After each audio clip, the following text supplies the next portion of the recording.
The Interfering Parrot, a request sung by sheet music singer. A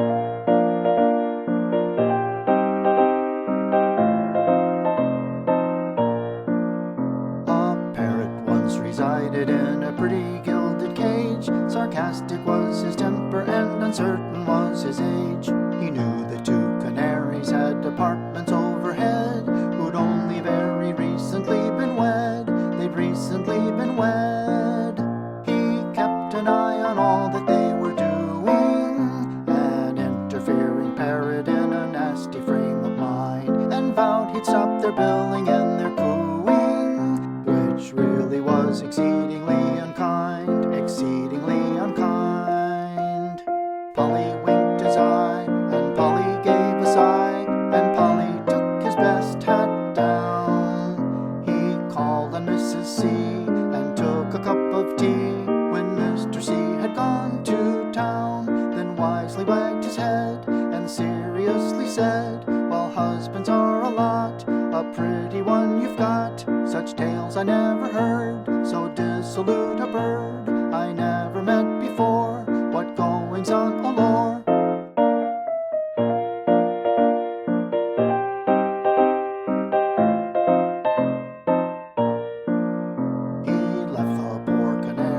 Her spirits rather low, but when she got her husband home, her tongue began to go.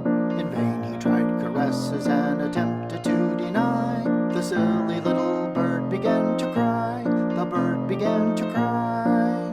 She told him that she knew he loved another, a shocking accusation for a little bird to make. She said she meant to go and see her mother, a very silly step for her to take, a silly step to take.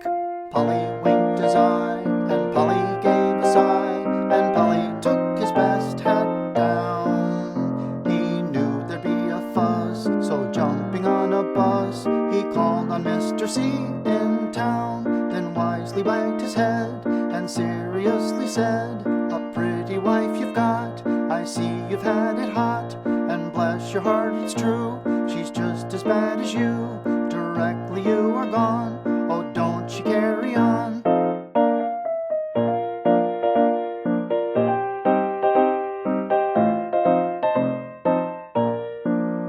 Canary's yellow countenance with jealousy was green, and when he met his wife they had a nice domestic scene, till she would pocket handkerchief and he with sullen scowl. They hurried off to Mr. Justice Owl, to Mr. Justice Owl.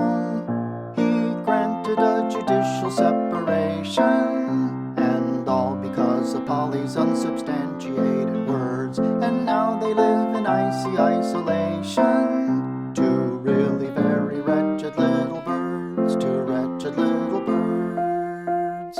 Polly winked his eye, and Polly gave a sigh, and Polly bought a special sun. He read the full report of what occurred in court, and chuckled at the mischief done. Then going off to bed, contentedly he said, "Thank goodness that's all right, I'll get some sleep tonight. A thing I cannot do when lovers bill and coo. They won't annoy a soul, poor Polly scratch a pole."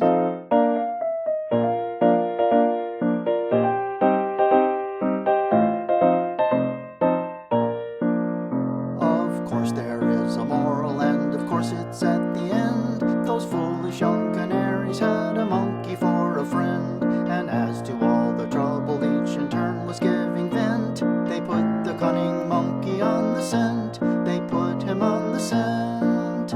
He called upon the parrot in the morning. No doubt the parrot wondered what on earth he had to say, and went for him without the slightest warning. The parrot had a very happy day, a very happy day. Polly piped his eye, and Polly gave a sigh, and Polly used a naughty word.